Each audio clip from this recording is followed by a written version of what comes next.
जय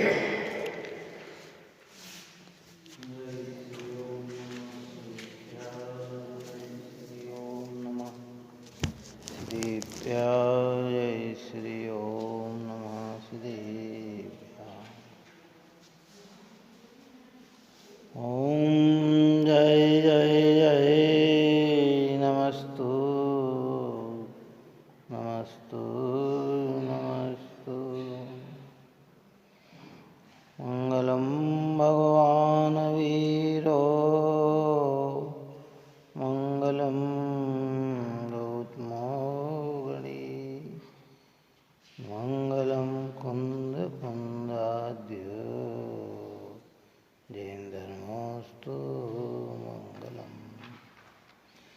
सर्वमंगलमांगल्यं सर्वकल्याणकारकं प्रधानं सर्वधर्माणां जैनं जयतु शासनं जैनं जयतु शासनं जैनं जयतु शासनं। नमः समय साराय सहानुभूतिया चकास्ते चित्सवाय वाय सर्वभावात्मरस्ते सर्वभावात्मरस्ते सर्वभावात्मरस्ते।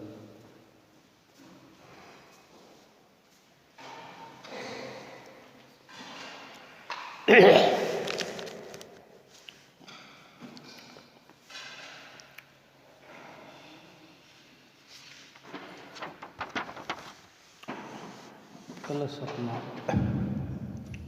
845 नंबर को पूर्ण हुआ।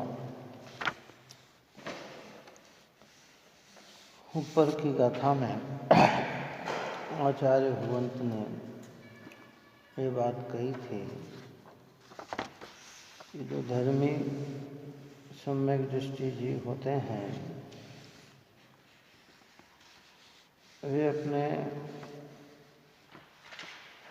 आत्मा के गुणों को ही अपना मानते हुए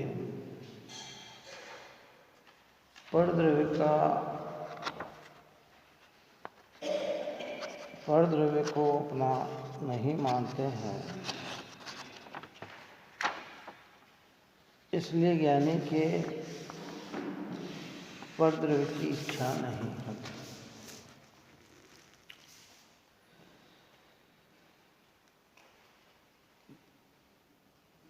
ज्ञानी परद्रव्य में ही अपना एकत्वपना मानता है, स्वामित्वपना मानता है, परद्रव्य का ही कर्ता और परद्रव्य का ही भोक्ता होता है। इसलिए ज्ञानमय परिणाम ही उसके लिए बंधन का कारण बनता है। अब यहाँ ये बात कहते हैं कि जो समदृष्टि जीव धर्मात्मा होते हैं उन्हें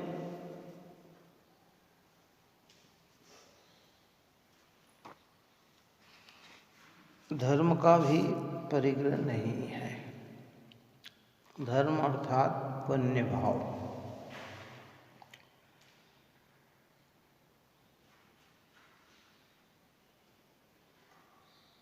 जो पुण्य का परिणाम है ज्ञानी के वो परिणाम तो होता है, लेकिन उस परिणाम के अंदर एकत्वपना, स्वामित्वपना, कर्तृत्वपना, भोक्तत्वपना न होने से दृष्टि में उसका भी परिग्रह नहीं है। देखिए गाथा 210 अपन पढ़ते हैं, फिर आगे चलते हैं। अनिच्छक का अपरिग्रही नहीं पुण्य इच्छा ज्ञानी के, इससे न परिग्रह पुण्य का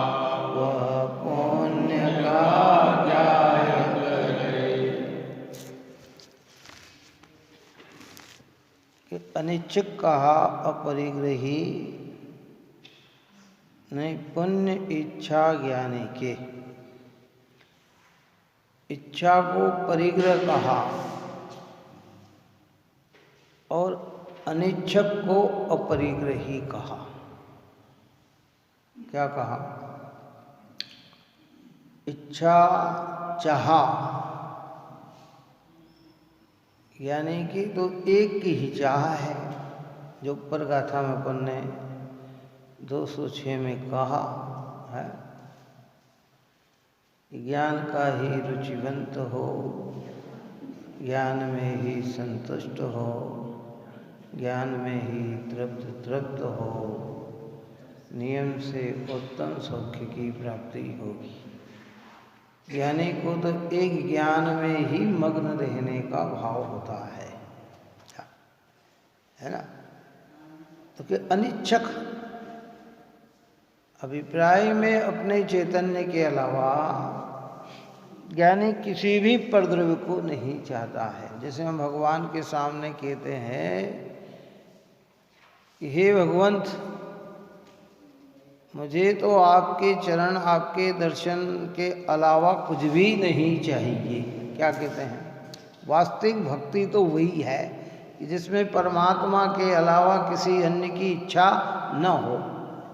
ऐसे ये व्यवहार है। ऐसे निश्चय क्या ज्ञानी को क्या कि एक ज्ञान स्वभाव के अलावा और किसी की चाह नहीं होती। क्यों? कि वह उसका स्व नहीं है ना। वह उससे भिन्न पदार्थ है। जिसकी चाह वो करेगा वो आत्म रूप नहीं है। पुण्य भाव भी आत्मरूप भाव नहीं है। ऊपर में भेद ज्ञान अपन करते हुए चले आए हैं। राग और आत्मा के बीच में भिन्नत्वता है, एकत्वता नहीं है। राग जड़ है, आत्मा चेतन है। क्या है? पुण्य भाव जड़ भाव है। पुण्य भाव आत्मा की पर्याय में तो दिखता है, आत्मा की परिणति में दिखता है, पर इसका स्वभाव और आत्मा का स्वभाव दोनों में अंतर है। ज्ञान में जाननापना है, पुण्य में जाननापना नहीं है, जिसकी अपन ने व्याख्या की थी है? जिस भाव से हम भगवान के दर्शन कर रहे हैं, वे भाव नहीं जानते कि हम भगवान के दर्शन कर रहे हैं। भगवान के दर्शन करने का भाव को जानने वाला कौन? कि वो तो ज्ञान है। कौन जाने है? बात आ रही? समझ में नहीं आ रही? जिस भाव से हम जीव बचाने का भाव रखते हैं वो भाव नहीं जानते। जानने वाला कौन? ज्ञान है ना। तो ज्ञान आत्मा है और ये भाव अनात्मा है। जो अनात्मा है उसकी इच्छा ज्ञानी क्यों करे? यद्यपि कमजोरी वश ये भाव आते हैं, परंतु उसकी इच्छा ज्ञानी को नहीं है। बहुत ही मार्मिक गाथा है कि अनिच्छुक कहा अपरिग्रही। इच्छा को परिग्रह कहा, अनिच्छा को अपरिग्रह कहा। नहीं, पुण्य इच्छा ज्ञानी के पुण्य की भी इच्छा नहीं है। देखो, अभिप्राय की बात है, मिथ्या मान्यता तोड़ना है ना, उसकी चर्चा है। यद्यपि जितने भी ज्ञानी होते हैं, जब तक पूर्णता को प्राप्त नहीं होते हैं, उनकी परिणति में बाहुल्यता से पुण्य ही दिखाई देता है, परंतु उन्हें पुण्य की इच्छा नहीं है। अगर इच्छा करे तो परिग्रह हो जाए। क्या हो जाए? हाँ, और परिग्रह हो जाए तो जीव न रहकर अजीव हो जाए, जो ऊपर की गाथा में अपन बात करके आए हैं। गंभीर बात तो है ये, देखो बहुत विचारने वाली बात है। क्या इससे न परिग्रह पुण्य का व पुण्य का ज्ञायक रहे, कि इससे ज्ञानी जीव पुण्य का परिग्रह नहीं है, वह तो पुण्य का ज्ञायक है। काय का ज्ञायक है? पुण्य उदय का भी ज्ञायक है, पुण्य भाव का भी ज्ञायक है। काय का जो संयोग मिले हैं वो पुण्य उदय में हैं कि उनको जानता है। जो संयोग हुए हैं और उस संयोग में जो अनुकूलता मिल रही है वो पुण्य का उदय है, काय का है। और उनके जो भाव आ रहे हैं, जो दया दान पूजा भक्ति व्रत शील संयम आदि के जो परिणाम आ रहे हैं वे सारे परिणाम पुण्य भाव हैं। तो ज्ञानी उन भाव को भी नहीं चाहता। तो भक्त की भावना में अपन ने कहा ना, मेरे न चाहा कछु और इस रत्नत्रय निधि दीजे मनीष। क्योंकि रत्नत्रय आत्मा का निज भाव है। क्या भाव है? ज्ञान दर्शन चारित्र तो आत्मा के भाव हैं, राग आत्मा का भाव नहीं है, शुभ भाव भी आत्मा का भाव नहीं, होते छते भी उसकी इच्छा ज्ञानी को नहीं है। बस इतना अर्थ निकालना। क्या कहते हैं? गाथार्थ में कहते हैं अनिच्छक को अपरिग्रही कहा है और ज्ञानी धर्म को अर्थात पुण्य को नहीं चाहता, इसलिए वह धर्म का परिग्रह नहीं है किंतु धर्म का ज्ञायक ही है। धर्म अर्थात पुण्य, क्योंकि पुण्य को व्यवहार में धर्म कहा। क्या कहा? पुण्य ने शुभ भाव राग। पूर्व में इसकी चर्चा की थी ना कि धर्म करत संसार सुख, धर्म करत निर्वाण, धर्म पंथ साधे बिना नर तिर्यंच समान। वहाँ क्या कहा कि धर्म कर संसार, जिस धर्म से संसार का सुख मिले उसका नाम है पुण्य। बात आ रही समझ? और धर्म करत निर्वाण, और जिस धर्म से निर्वाण की प्राप्ति हो वो धर्म रत्नत्रय सम्यक दर्शन ज्ञान और चारित्र। तो व्यवहार से पुण्य को भी धर्म कहा जगह जगह। लौकिक व्यवहार में तो यही है। क्या कोई अच्छा कार्य किया, अरे साहब बड़े धर्मात्मा हैं, आपने तो बहुत धर्म कमाया, आपने तो बहुत धर्म किया। क्यों है? पुरानी रीत तो यही थी। अब थोड़ा सा प्रसंग बदल गया। अभ्यास ज्ञानियों का, स्वाध्यायियों का बढ़ जाने पर अच्छे कर्म कहते साहब आपने बहुत पुण्य कमाया, ये कहते हैं। धर्म कमाया ये नहीं कहते। क्या कहते हैं? आपने बहुत अच्छे, आपके शुभ भाव बहुत बढ़िया भाव है, आपके शुभ भावों की प्रशंसा है। उसे धर्म नहीं, भेद ज्ञान में वह धर्म नहीं दिखता। काय में धर्म नहीं दिखता? भेद ज्ञान। और सामान्य भाषा क्या कहती है? धर्म करत संसार। देखो साहब आप तो कहते हो कि धर्म करने से, अरे धर्म करने से मोक्ष संसार का सुख भी तो मिलता है। तो कहते कौन से धर्म करने से संसार का सुख मिलता है? इस शुद्धात्मा के लक्ष्य पूर्वक अनुभूति में स्थिर न रह पाए तो ज्ञानी की परिणति में भी दयादान पूजा भक्ति का जो परिणाम आता है उस परिणाम से संसार के सुख की उत्पत्ति होती है।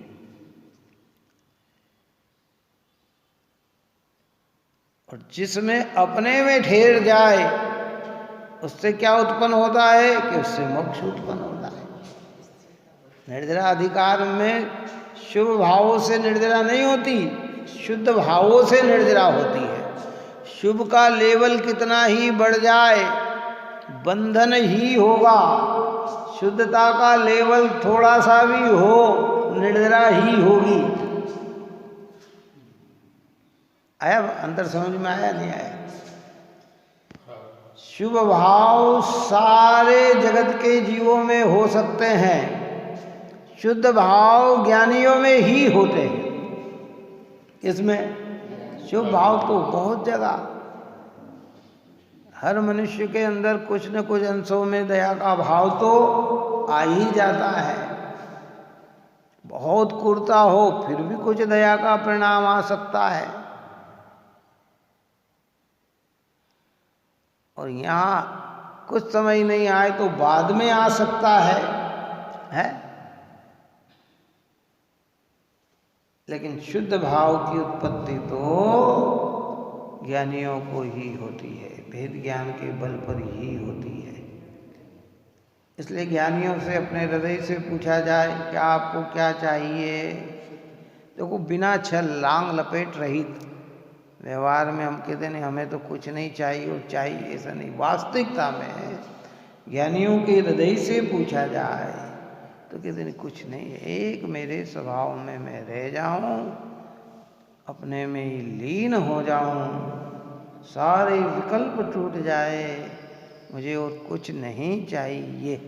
लेकिन अंदर में ठहर नहीं पाता है, तो भूमिका के अनुसार उसके दया दान पूजा भक्ति व्रतशील संयम जो भी अनुकूलता भाषित हो, परिणाम आए बिना रहते नहीं। पर वो चाहता नहीं है, इसलिए अपरिग्रह है। और चाह के करे तो क्या हो जाए? परिग्रह। और ज्ञानी के परिग्रह है नहीं। बहुत सूक्ष्म बात, सूक्ष्म बात है ये।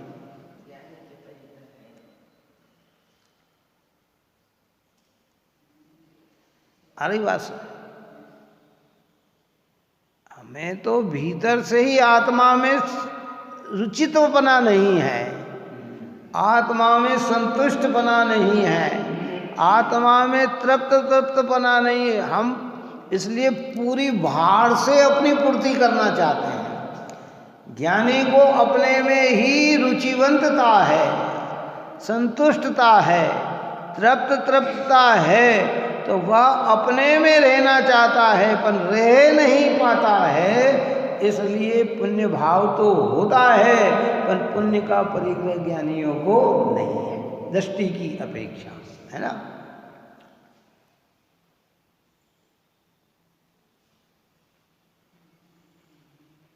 देखो, टीका में कहते इच्छा परिग्रह है, उसको परिग्रह नहीं है जिसको इच्छा नहीं है। इच्छा तो अज्ञानमय भाव है, और अज्ञानमय भाव ज्ञानी के नहीं होता, ज्ञानी के ज्ञानमय ही भाव होता है। गंभीरता से लेना भाई इस बात को। इच्छा जो है वो परिग्रह है। इच्छा कहो, तृष्णा कहो, चाह कहो, है ना, इस एक ही बात। लालसा कहो, इस एक ही बात है। कहते हैं कि ये भाव है वो परिग्रह है। क्या है? हाँ, अभी इसको अपन और गंभीरता में चलेंगे। ये क्या है? परिग्रह है। उसको परिग्रह नहीं है जिसको इच्छा नहीं है। क्या कहा? परिग्रह किनको नहीं है? जिनको इच्छा नहीं है। इच्छा किनको नहीं होती? हाँ, ऊपर की गाथा को लेना। जो ज्ञान में ही रुचिवंत हो, ज्ञान में ही संतुष्ट हो, ज्ञान में ही तृप्त हो, उनको इच्छा नहीं होती दृष्टि की। और आगे चलेंगे तो राग की। अभी 14वें स्थान में दृष्टि अपेक्षा इच्छा निरोध हो गया। ये कुछ नहीं चाहिए। जो अपन ये कह रहे ना, कितनी बार अपन ने चर्चा की कि जब ज्ञानी भक्ति में आता है तो भगवान से के सामने ये कहता है कि हे परमात्मा, इंद्रादिक पद नहीं चाहूं, विषयन में ना ही लुभाऊं, कि न तो मुझे इंद्रादिक पद चाहिए, न बाहर में पंचेंद्रीय विषयों के भोग चाहिए, है? मुझे तो बस एक ही चाहिए, क्या?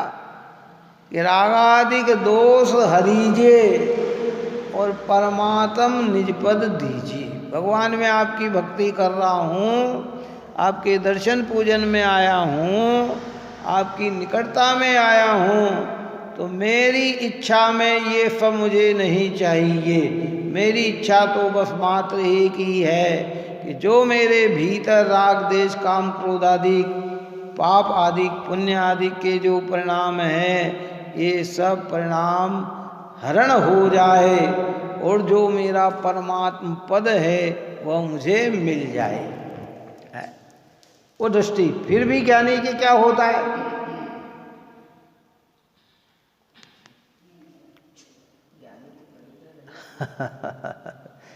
गंभीर गाता है। ऊपर में अपन ने पूरा विश्लेषण किया कि यहाँ ज्ञानी संज्ञा चौथे गुण स्थान वाले को भी मिली, पंचम गुण स्थान वाले को भी मिली, छठे गुण स्थान वाले को भी मिली और आगे भी सबको मिली, है ना। अब चौथे गुण स्थान वाला कहाँ रहता है? ग्रस्त जीवन है ना, क्यों? तो ग्रस्त जीवन में उसके घर के कार्य भी होते हैं। क्या होते हैं? पंचम गुण स्थान में रहता तो गृहस्थ में है, अभी पूरी तरह से गृहस्थी नहीं त्यागी। ऊपर के प्रतिमा में जो अपन ने कहा था कि 8वीं प्रतिमा के बाद फिर गृहस्थ जीवन त्यागता है ना। 8वीं प्रतिमा 7वीं प्रतिमा तक तो गृहस्थ में रहकर न्यायिक पूर्वक धन का उपार्जन भी करता है और 8वीं प्रतिमा में आरंभ भी छोड़ देता है। फिर जो है उसी में संतोष रखकर अपना जीवन व्यतीत करता है और उसके आगे फिर गृहस्थ जीवन भी त्याग कर आगे आगे बढ़ जाता है। लेकिन वहाँ तक पंचम गुण स्थान में भी तो वो अन्य कार्य का भी उसके भाव आता है और मुनिराज के जीवन में तो किसी भी प्रकार का आरंभ सारंभ होता ही नहीं है कि वो भी ज्ञानी है।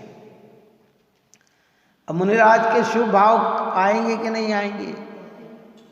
क्या आएंगे? क्या शुभ भाव आएंगे मुनिराज के? मुनिराज में शुभ भाव क्या? गृहस्थों से मुनिराज के शुभ भाव में और उत्कृष्टता हो जाती है? गृहस्थ को बचाने का भाव आता है तो स्थूल जीवों को आता है, मुनिराज को बचाने का भाव आता है तो सूक्ष्म जीव सटकाय जीवों की हिंसा न हो ऐसा भाव है, देख कर चलना आदि आदि जिसकी चर्चा ऊपर में अपन ने की है। 28 मूल गुणों की अखंड साधना का भाव आता है। गृहस्थ के 2 बार खाने का भाव आता है अगर त्यागी भी हो, और मुनिराज के कितना आता है? 1 टाइम ही आहार। और गृहस्थ के मुनिराज के आहार लेने का भाव भी आए तो इतनी दोष को टाल कर भोजन करने का भाव आता है। तो भावों की विशुद्धता क्या हो गई? बढ़ गई। लेकिन ये भाव आने पर भी वो भाव में रुचि नहीं है, रुचि काय में है? एक ज्ञान स्वभाव में। अगर वो इच्छा सहित भाव आते हो, उसी में सुख मानकर भाव आते हो, उसी में अपनापन जोड़कर भाव आते हैं, उसका स्वामी बनकर भाव आते हैं, तो वे सारे परिणाम परिग्रह कहलाते हैं और ज्ञानी को परिग्रह होता नहीं।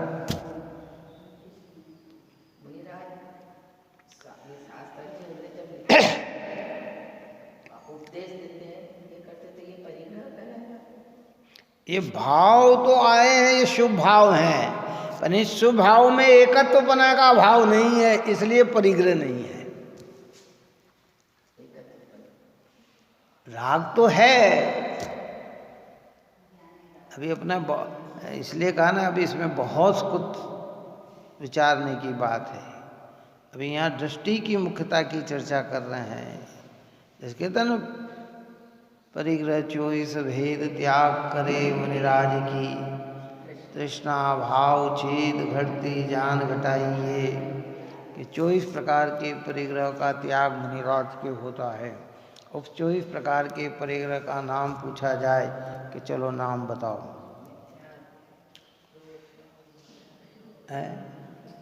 तो अंदर से अंदर के 14 प्रकार के परिग्रह, उसमें मिथ्यात्व, क्रोध, मान, माया, लोभ, हास्य, रति, अरति, शोक, भय, जुगुस्सा और 3 प्रकार के वेद, ये 14 प्रकार के अंतरंग परिग्रह और बाहर के 10 प्रकार के परिग्रह।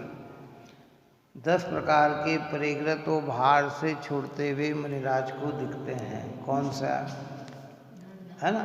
धन्य धान, सोना चांदी, दासी दास, खेत प्लाट, मकान है, वस्त्र आदि, बर्तन आदि, ये तो कोई मुनिराज के पास होते ही नहीं है। अब अंदर में क्रोध, मान, माया, लोभ का भाव भी मुनिराज में नहीं होता। इनको अपना माने तो मिथ्यात्व, और अपना मानते नहीं तो मिथ्यात्व का परिग्रह भी निकल गया। अब बोलो, मुनिराज को क्रोध, मान, माया, लोभ है कि नहीं?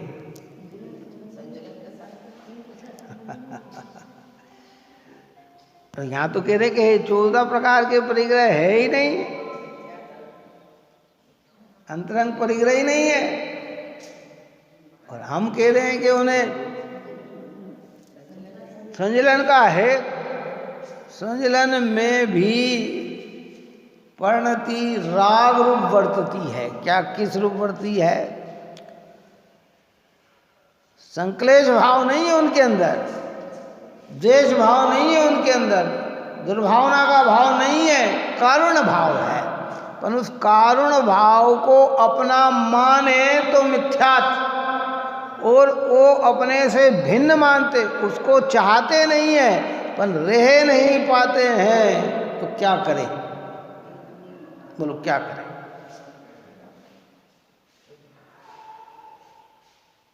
गंभीर बात है ये। बस समय सार की निर्जरा अधिकार में उत्कृष्ट चर्चा है भाई।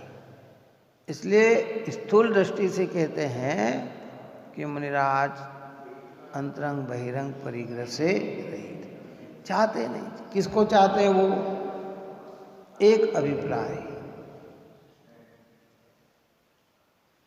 मैं रहूं आप में, आप लीन, सो करूं हों जो निजाधीन। अभिप्राय तो एक ही रहता है कि मैं अपने में ही लीन रहूं। ऐसे भाव तो न चाहते हुए जो भाव आते हैं, उन भाव को अनिच्छा कहा, अर्थात उन भाव का परिग्रह नहीं है। चाहकर जो भाव आते हैं उन्हें कहा इच्छा। तो इच्छा क्या है? परिग्रह है। ज्ञानी चाहकर कार्य नहीं करते हैं, इसलिए वे अनिच्छक हैं। अज्ञानी चाहकर कार्य करता है, इसलिए इच्छक है। अज्ञानी के परिग्रह है, ज्ञानी के परिग्रह नहीं है, इसलिए ज्ञानी के धर्म का भी परिग्रह नहीं है। पुण्य भाव तो है, पुण्य भाव का परिग्रह नहीं। इसे दृष्टांत दिया था ना कि रामचंद्र जी के भाई भरत जी रामचंद्र जी के वनवास जाने के बाद 14 साल तक राज्य में राज्य किया, लेकिन क्या कहते थे? वो तो निरपेक्ष थे। निरपेक्ष थे मतलब क्या? कि उसमें किंचित भी उनने अपनापन नहीं जोड़ा। दिखा बाहर से क्या राजा, और अंदर से क्या थे? विरक्त, है ना? ऐसे परिणति में ज्ञानियों के शुभ दिखता है, पर रुचि में शुभ नहीं है। रुचि में क्या है? एक शुद्ध आत्मा है। इसलिए वो भाव होने पर भी उन्हें परिग्रह नहीं कहलाता है। और हमारी दशा ये है कि हे कुछ नहीं और इच्छा सारे जगत की है। क्या समझे? हम थोड़ा पुण्य करते हैं और उसमें पूरा अपनापन जोड़ते हैं, तो हमारे परिग्रह है। हमें आत्मा की लगन नहीं, आत्मा नहीं चाहिए, हमें तो पुण्य चाहिए। क्या चाहिए? पुण्य से। हाँ, हम भगवान के दर्शन कर, भगवान आपके दर्शन से पुण्य बनता है, इसलिए हम आपके दर्शन करते हैं। और पुण्य ना बंधे तो मंदिर ही नहीं आए, दर्शन भी नहीं। बात आ रही, समझ में नहीं आ रही? अरे भाई, पुण्य तो सहज बनता है। ज्ञानी तो भगवान के दर्शन अपने चित्त की प्रसन्नता के लिए करता है, अपने परिणामों की निर्मलता के लिए करता है। पुण्य बंधे तो बंधे और न बंधे तो न बंधे, उसका लक्ष्य तो अपने चित्त को प्रसन्न करने का है, अपने परिणामों को निर्मल करने का है। परिणामों की उज्ज्वलता के लिए भगवान के दर्शन किए जाते हैं, पुण्य बंध के लिए नहीं किए जाते हैं। लेकिन व्यवहार में ऐसा कहा जाता है कि जब चित्त प्रसन्न होता है, मन में शांति होती है, सारे विकल्प टूटते हैं, तो पुण्य बंधे बिना रहता नहीं है। पर पुण्य बंधने के लिए भगवान के दर्शन नहीं किए जाते हैं, दर्शन तो परिणाम की नहीं। ऐसे ज्ञानी अपने स्वभाव की स्थिरता के लिए मुनिपद आदि धारण करता है, अपने में रहता है, और अपने में रहने के न ठहर पाए तो शुभ भाव भी होते हैं, पर उन शुभ भाव में अपनापन न मानने से वह भी परिग्रह कहलाता नहीं है। और अज्ञानी को वही भाव क्या कहलाता है? परिग्रह कहलाता है। दो शब्दों को ऊपर में मुख्य किया है। इच्छा है वह परिग्रह है, अनिच्छा है वह अपरिग्रह है। जिनके चाहपूर्वक कार्य होते हैं वे सब परिग्रह कहलाते हैं, और जिन्हें बिना चाह के कार्य होते हैं वे अपरिग्रह कहलाते। अब शुद्धोपयोग में रमने वाले मुनिराज, शुद्धात्मा में स्थिर में रहने वाले मुनिराज, उनको क्या इच्छा? कब धन्य सुअवसर पाऊं, जब निज में ही रम जाऊं, कर्तादिक भेद मिटाऊं, रागादिक दूर भगाऊं। हे भगवान, कब वह पवित्र अवसर आए कि जब मैं अपने निज में ही रम जाऊं? कब वो धन्य अवसर आए? तो लगन काय की लगी? एक स्वभाव में रहने की। जो स्वभाव में नहीं रहते हैं, स्वभाव को जानते नहीं हैं, सपर का विवेक जिनका अस्त हो गया है, सौर पर की भेदता को जो समझते नहीं हैं, वे तो अज्ञानी हैं। और अज्ञानी है तो इच्छा से युक्त है, तो वो तो परिग्रह ही है। पर ज्ञानी के पुण्य का भी परिग्रह नहीं, ज्ञानी के पाप का भी परिग्रह नहीं, ज्ञानी के आहार का भी परिग्रह नहीं, ज्ञानी के पेय जल का भी परिग्रह नहीं। ये चार गाथा अभी इसमें चलने वाली है निर्जराधिकार में, जिसकी पहली गाथा अपनी ये है कि ज्ञानी के पुण्य का परिग्रह नहीं है। परिग्रह का अर्थ क्या बताया? परि यानी चारों ओर, ग्रह यानी ग्रहण करना। ज्ञानी चारों ओर से स्वभाव को ग्रहण करता है, इसलिए ज्ञानी का परिग्रह अपना चैतन्य है। अज्ञानी चारों ओर से परद्रव्य को ग्रहण करता है, इसलिए अज्ञानी का सारा परिग्रह अचेतन है। उस अचेतन में बाह्य पदार्थ भी आ गए और शुभ अशुभ भाव भी आ गए। हम 24 घंटे बोलो काय का संग्रह कर रहे हैं? बाहर जाएंगे तो धन रुपया पैसा, स्त्री पूत, खेत खलियान, बाग बगीचे, इनका परिग्रह संचय करेंगे। क्या है? विषय भोगों के परिग्रह संचय करेंगे। मंदिर में आए तो पुण्य भाव को संचय करेंगे। चारों तरफ हमारा क्या? एक ही। और ज्ञानी के चारों ही तरफ से क्या? एक ज्ञान। क्योंकि वो जानता है कि मेरा तो वास्तविकता में एक ज्ञान स्वभाव है, तो मुझे तो इस ज्ञान को ही अपना मानना चाहिए।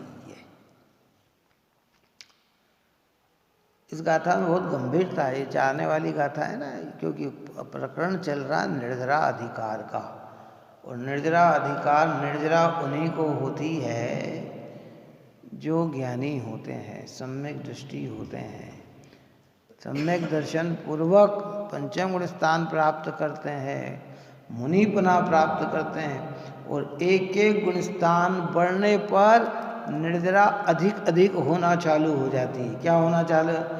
जितनी निर्जरा चौथे गुण स्थान में है उससे ज़्यादा निर्जरा पंचम गुण स्थान में है, और जितनी निर्जरा पंचम गुण स्थान में है उससे ज़्यादा निर्जरा छठे गुण स्थान में है, और जितनी निर्जरा छठे गुण स्थान में है उससे बढ़ते हुए गुण स्थान में।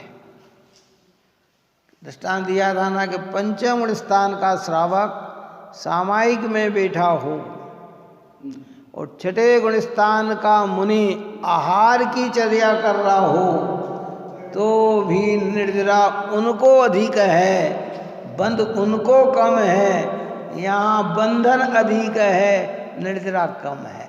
अब ये बात सामान्य ज्ञान का विषय नहीं बनती, ये तत्व ज्ञान से ही बात समझ में आती। चौथे गुण स्थान वाला व्यक्ति अविरत सम्यक दृष्टि जीव ध्यान में बैठा हो, तीर्थ क्षेत्र वंदना कर रहा हो, और पांचवें गुण स्थान का व्यक्ति दुकान पे बैठा दुकान चला रहा हो, तो भी इससे अधिक विशुद्ध परिणाम उनके हैं, क्योंकि यहाँ एक कषाय के लेवल का अभाव है और वहाँ दो कषाय के लेवल का अभाव है। अरे बात समझ में नहीं आ रही? तो क्या ज्ञानी, अब ज्ञानी को क्या चाहिए? बिना आत्मानुभूति के तो ज्ञानी होते ही नहीं है। तो ज्ञानी को क्या लगन? एक लगन। मैंने पहले कहा था ना कि अगर वास्तविकता में किसी को सच्चे देव शास्त्र गुरु की भी लगन लग जाए ना, तत्व ज्ञान से, भेद ज्ञान से, जिनेंद्र के स्वरूप को समझ लिया, जनवाणी के स्वरूप को समझ लिया, निर्ग्रंथों के मार्ग को समझ लिया, उसकी तो उसे हर समय एक ही चीज दिखती है, दूसरी चीज नजर नहीं आती। कहाँ? वो अन्य जगह भी जाएगा कहीं तो मंदिर ढूंढेगा कि मंदिर कहाँ है, स्वाध्याय कहाँ होती है। बात समझ में आ रही है? हम क्या भोगी जीव तीर्थ क्षेत्र में भी जाएंगे तो भोग ढूंढेंगे। क्या ढूंढेंगे? कौन सी चीज कहाँ अच्छी मिलती है, क्या मिलती है। तो ये पुण्य पाप में भी जब इतना अंतर पड़ता है तो फिर सम्यक दृष्टि हर समय क्या चाहता है बताओ? उसकी श्रद्धा में क्या चाहिए कि एक मेरे शुद्धात्मा में ही मैं रह जाऊं और कोई भाव मेरे अंदर ना आए। तो ऐसा अनिच्छक होने से पुण्य भाव होने पर भी उसे परिग्रह कहलाता नहीं।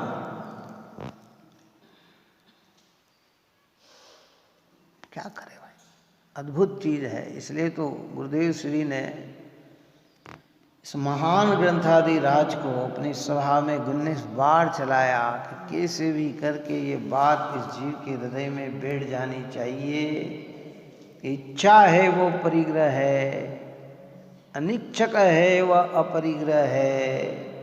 ज्ञानियों को इच्छा होती नहीं, अभिप्राय में इच्छा चाहते नहीं, इसलिए वे उन्हें पुण्य का भी परिग्रह नहीं है। हम इच्छा ही चाहते हैं, हम इच्छा से ही परिणमित होते हैं, इसी में सुख मानते हैं, इसलिए अज्ञानी को पुण्य का भी परिग्रह है।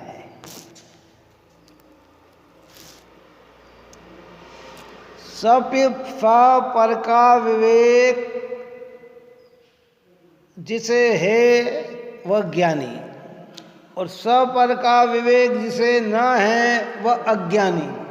अब स और पर का भेद ऊपर में अपन ने इतनी गाथाओं में करते आए हैं। संवर अधिकार से अपनी प्रक्रिया चल रही है कि स और पर, सामान्य में मेरा ज्ञान स्वभाव स, बाकी सब पर।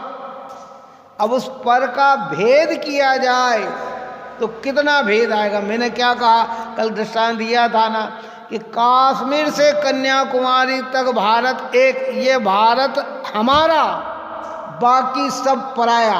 अब उस पराया में भेद करो तो कितने नाम आएंगे। बोल, आज वर्तमान में 248 देश है, जिससे भी ज़्यादा देश है, इससे कम देश जितने भी दिख रहे हो जो हमारे, तो वो सब पर हो गए ना। क्या हो गए, नाम एक पर में वो उन्हें सब में घटित कर दिया।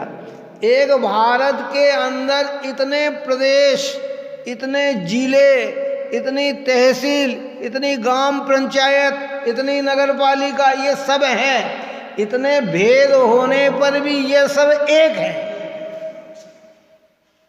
बात समझ में आई क्या? कि नहीं साहब, ये तो महाराष्ट्र है, ये तो गुजरात है, ये तो बंगाल है, ये तो हरियाणा है, ये तो मध्य प्रदेश है, ये तो अन्य अन्य जितने भी हमारे 42-43 जितने भी प्रदेश के भेद हैं, ये अलग अलग कहकर भी एक हैं। बात समझ, ये पूरे भारत में समाविष्ट हैं। समझ में आ गए? एक, और उधर हम नाम नहीं भी जानते हैं तो जितने भी देश है वो क्या है, ऐसे आत्मा के अनंत गुण जो अलग अलग भी होने पर भी एक हैं। ये मेरा स्वास्तित्व है। इतने आत्मा में कहा ना, आत्मा में कितने गुण हैं कि अनंत गुण हैं। तो वो अनंत गुण हैं तो उनके नाम भी अलग अलग ही होंगे। नाम अलग नहीं हो तो फिर अनंत क्यों कहलाएंगे? है कि भाई वो उनके भी नाम, सबके अलग अलग अलग अलग अलग अलग अलग अलग अलग अलग नाम है, लेकिन वो होने पर भी वो सब एक है। लेकिन जब पर कहा जाता है तो अब भीतर से शुरुआत करते हैं कि पर क्या है। बोलो।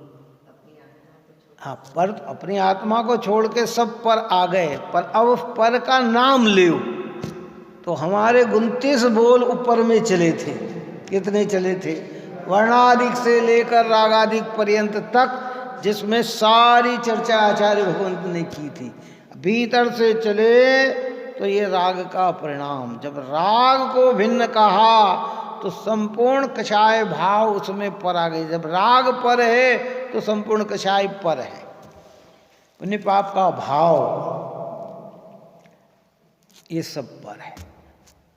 अंदर में राग, फिर उसके ऊपर लपेटे 8 कर्म, फिर उसके ऊपर लपेटे हुए 9 कर्म, जिसमें शरीर, फिर उसमें मन, वाणी, शरीर, इंद्रिया, ये, और उसके बाद चले तो ये जितने भी दृश्य आप और हमारे दिखाई दे रहे हैं, ये सब क्या है? ये सब पर है।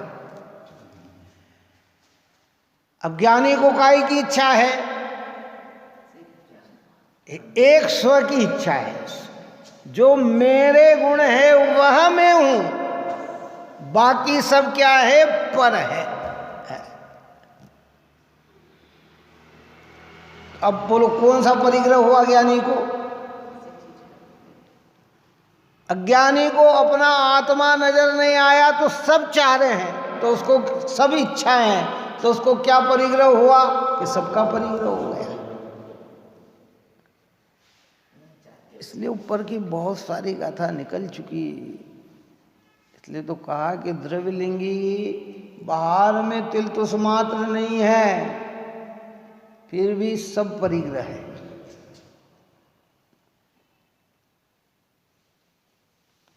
भाई बात समझना है, बहुत गंभीर चीज है भाई। देखो तो सामान्य जन के ज्ञान का विषय नहीं बनता, लेकिन बार बार अभ्यास करने से ये सारी चीजें आ जाती है। है और इच्छा नहीं, और नहीं है और इच्छा है। श्रेष्ठ कौन? बोलो। इसकी इच्छा नहीं है और इच्छा नहीं। और नहीं है और बहुत सारी इच्छा है। एक छोड़कर भी इच्छा करे करे बैठे हुए हैं, एक है उन्हें भी इच्छा नहीं है। प्रकरण काय का चल रहा है कि ज्ञानी के पुण्य का परिग्रह नहीं होता।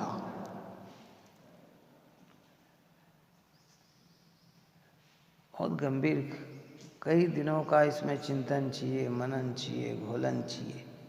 अर्थ का अनर्थ नहीं करना है ना। कि साहब आपने तो बहुत अच्छा बता दिया कि ज्ञानियों की पुण्य की भी इच्छा नहीं, तो हमारे दर्शन पूजन भक्ति काय की इच्छा नहीं हमारे, तो क्योंकि हम तो ज्ञानी हो गए हैं। हम क्यों दया का भाव पाले न क्यों? अरे भाई, होते हुए भी उसकी चाह नहीं, रहते हुए भी उसकी चाह नहीं। और एक चीज के लिए सब चीज, जैसे माता प्यारा बालक, माता पिता को सबसे ज्यादा प्यारा कौन होता है? बालक। सबसे ज्यादा प्यारा। वो धन कमा रहे हैं, बहाई में सारी चीजें कर रहे हैं, फिर भी उसके पीछे प्रिय उनको क्या है? बालक। कब पता लगता है कि धन प्यारा कि पुत्र प्यारा? बोलो कब पता लगता है? जब पुत्र बीमार हो जाए तो है, तो पिता कहता है कि आप चिंता मत करना, मैं बिक जाऊंगा तो भी इसका इलाज कराना। मतलब क्या? उसकी रुचि में सबसे ज्यादा प्यारा क्या था? माँ क्या कहती है कि आप कैसे भी करो, मैं मेहनत मजदूरी करके भी, तो उसको सबसे ज्यादा प्रिय क्या है? ऐसे ज्ञानी की दृष्टि में सबसे ज्यादा प्रिय क्या है? कब पता लगता है? कि जब आत्म की व्यवस्था आती है तो सारे पदार्थ भी, ऊपर में कहा ना, क्या कहा कि परद्रव्य बिगड़ने सुधरने से ज्ञानी को हर्ष विषाद नहीं, छिद जाए, भिद जाए, नष्ट हो जाए, कोई ले जाए तो भी परद्रव्य परिग्रह मेरा नहीं।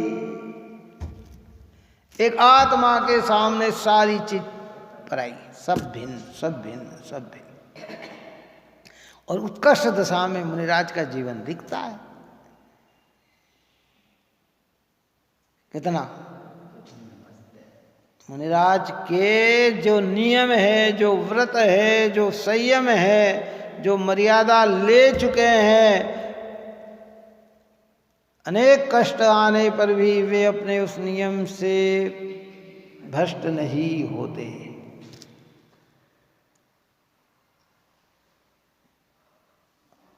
आत्मा के उपयोग को, टोडरमल साहब ने लिखा है कि अपने उपयोग को बहाई बहुत नहीं भ्रमाते। तो कहाँ भ्रमाते हैं? फिर अपने में ही भ्रमाते।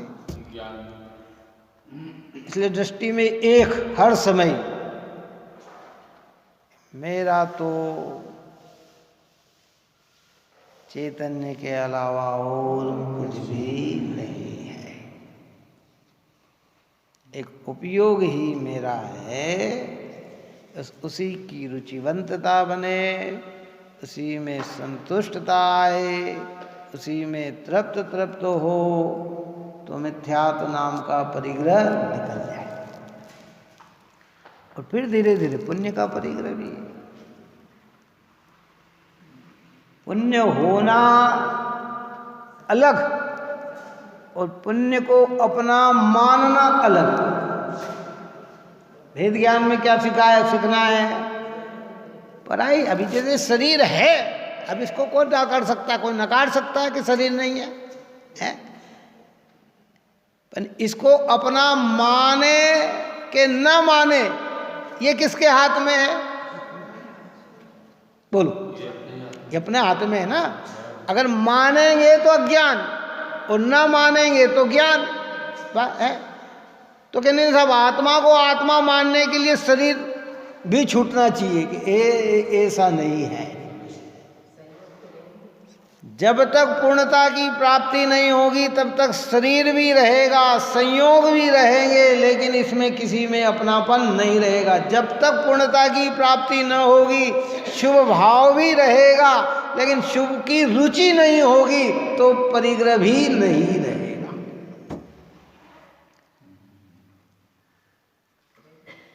सारे जीव इन तत्वों को समझे बिना ही जीवन व्यापन कर रहे हैं। उन्हें पता ही नहीं कि सत्य क्या है और असत्य क्या है। ये तो बेचारे ऐसे भोले प्राणी हैं कि जिधर भी खड़ा कर दिया जाए बस खड़े हो जाते हैं। उन्हें पता नहीं कि सत्य क्या है। यहाँ कहते अनिच्छक कहा अपरिग्रही। जो इच्छा रहित है वह अपरिग्रही है, और जो इच्छा सहित है वो परिग्रही है। ज्ञानी को ज्ञान स्वभाव के अलावा किसी अन्य की इच्छा होती नहीं, इसलिए वह अपरिग्रही है। और जिसे अपने स्वभाव का पता नहीं है और बाहरी चीजों की ही इच्छा है, वह परिग्रही है।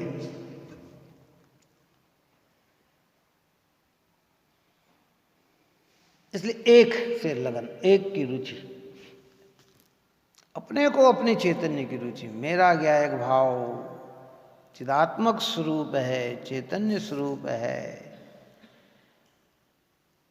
इसमें है अपन ने बोली ना सिद्ध भगवान की पूजा, मेरा स्वभाव है ज्ञानमयी, यह भेद ज्ञान पा हर्षाया, होकर निराश सब जग भर से, अब सिद्ध शरण में मैं आया। मेरा स्वभाव चेतनमय है, इसमें जड़ की कुछ गंध नहीं। मैं हूँ अखंड चित पिंड चंड, पर से कुछ भी संबंध नहीं। ये धूम नहीं जड़ कर्मों की रज आज उड़ाने हूँ आया, होकर निराश सब जग भर से, अब सिद्ध शरण में मैं आया। मेरा स्वभाव चेतनमय, चेतनमय कहकर अनंत गुण। कितना अलग अलग लक्षण होने पर भी, अलग अलग नाम होने पर भी है सब एक सत्तात्मक। जो अभी कहा कि भारत के इतने अलग अलग प्रदेश, अंतिम बात कह के पूर्ण। देखो हर प्रदेशों की कुछ न कुछ विशेषता है, किसकी विशेषता है। और हमारे यहाँ फसल भी हर प्रदेशों में अलग अलग प्रकार की होती है। कहीं किस प्रकार की अधिकता, कहीं, लेकिन वो सारी चीज कहाँ कहलाती है? भारत में कहलाती है। ऐसे आत्मा के अनंत गुणों के सबके कार्य अलग अलग हैं, लेकिन वो कार्य किसके हैं? आत्मा के हैं, है ना। तो बस वो अनंत गुणात्मक वस्तु में एक, बाकी सब भिन्न। जो परलक्षी भाव है वो भी क्या हो गए? भिन्न। उसमें राग भी आ गया, पुण्य भी आ गया, पाप भी आ गए, क्रोध मान माया लोभ के भाव भी आ गए, मन तीव्रता के भाव भी आ गए, हैं, कर्म नोकर्म भी आ गए, लेस्या भी आ गई, विशुद्ध परिणाम भी आ गए, अध्यात्म स्थान भी आ गए, संयम लब्धि स्थान भी आ गए। जो 29 प्रकार के बोलों में अपन ने सब ऊपर जीवाजीव अधिकार में इसकी चर्चा कर ली है। तो क्या बचा? सिंगल एक ज्ञायक भाव। 24 घंटे इसकी एक धुन लग जाना चाहिए अंदर में। जब तक स्थिर न होंगे, क्रिया भी होगी, परिणाम भी होंगे, परिणतिया भाई कार्य भी करेगी, लेकिन लक्ष्य सिर्फ एक का, मैं तो एक चैतन्य और चैतन्य हूँ। मेरा हित अगर किसी में है तो इस चैतन्य भाव में ही है, अन्य भावों में मेरा हित नहीं। अगर हृदय से पूछा जाए क्यों,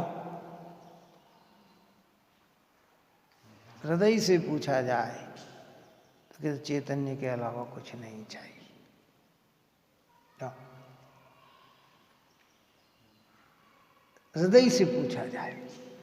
इसमें बहुत सारे दृष्टांत पहले दे चुके हैं आप और हम सब। इसका चिंतन करना चाहिए, मनन करना चाहिए। जैसे नमोकार मंत्र जैसा कोई मंत्र नहीं।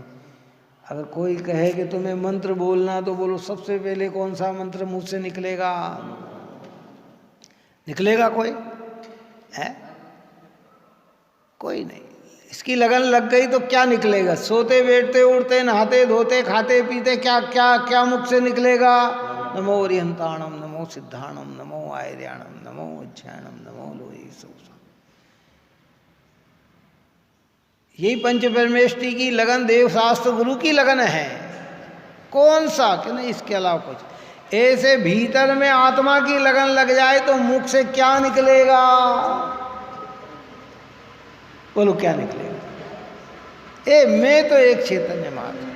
कोई कहे अरे साहब आप कितने धनवान, कितने फलाने का, अरे भाई सब मैं तो एक चैतन्य स्वभाव। अरे साहब आपके पास तो कुछ नहीं, आप तो कंगाल हो, आप तो गरीब हो, कि कोई बात नहीं, मैं तो चैतन्य मात्र हूँ। मेरे में न पढ़ के आने से कोई बढ़ोतरी होती है, न पढ़ के जाने से मेरे भीतर कोई घटोतरी होती है। मैं तो अनादि अनंत तत्व हूँ। बस उस तत्व की लगन, रुचि, प्रतीति यही अज्ञान का निवारण करती है। तो ज्ञानियों को मिथ्या संबंधी परिग्रह छूट जाता है, और आगे की वृद्धि हो तो फिर राग संबंधी भी परिग्रह छूट जाता है। उसकी चर्चा आगे अपन करेंगे। अब ये 4 गाथा अमूल्य गाथा है। ज्ञानी को पुण्य का परिग्रह नहीं, ज्ञानी को पाप का परिग्रह नहीं, ज्ञानी को असन भोजन का परिग्रह नहीं, ज्ञानी को पेय का परिग्रह नहीं। ये क्यों नहीं है, ये सारी चर्चा इसके अंदर आएगी। और गंभीरता से लेना। देखो, जितना समझा नहीं सकते उससे ज़्यादा समझने का प्रयत्न करना है, और इनको समझकर खोटे भाव की ओर अग्रसर नहीं होना कि साहब आपने तो बहुत अच्छा कह दिया, ज्ञानी को पुण्य का परिग्रह नहीं, तो हम, अरे भाई क्यों कहा है, इसकी अपेक्षा को समझकर आगे की ओर बढ़ना। नहीं तो उठपटांग कार्य किए तो कर्म हमें माफ नहीं करता है, प्रकृति हमें माफ नहीं करती। क्यों? अंतिम है, कोई जीव को पता नहीं है कि ये झेर है और वो खा ले, और एक को पता है कि ये झेर है और खा ले। बोलो क्या होगा? मरण होगा कि बच जाएंगे? कि नहीं साहब ये तो मरना, इसको तो पता ही नहीं था बेचारे को, ये तो नहीं मरना था, इसको थोड़ी मालूम था कि झेर। अरे भाई प्रकृति अपना कार्य नहीं छोड़ती, उसका काम, जहर का काम मारण है तो वो मारेगी। ऐसे आप और हम अज्ञान दशा में अगर चाहे जैसे भी प्रवर्तन करेंगे तो कर्म प्रकृति हमें छोड़ने वाली नहीं है। वो ये नहीं कहेगा कि साहब हमें पता नहीं था, कि तुम्हें पता हो या ना हो, मेरा कार्य तो जो मुझे करना है सो करना है। तो हम विवेक पूर्वक कार्य करें, समझ पूर्वक कार्य करें, सिद्धात्मा की लगन पूर्वक देव शास्त्र गुरु की आराधना में बने रहें। देव शास्त्र गुरु ही हमें सर्वश्रेष्ठ नजर आए, और वो शुद्धात्मा को ही बताते हैं। इसलिए निश्चय व्यवहार का जोड़ा बनाकर हम अपने परिणाम को निर्मल बनाएं। यही मंगल भाव। सहजानंदे शुद्ध स्वरूपी अविनाशी आत्मस्वरूप।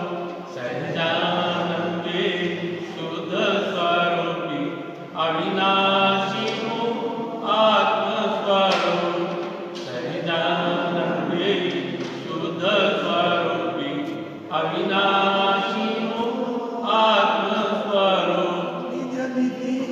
निज में बताए यह अनंत उपकार है, उसके लिए जिनवाणी मांगो वंदना शतबार है, वंदना शतबार।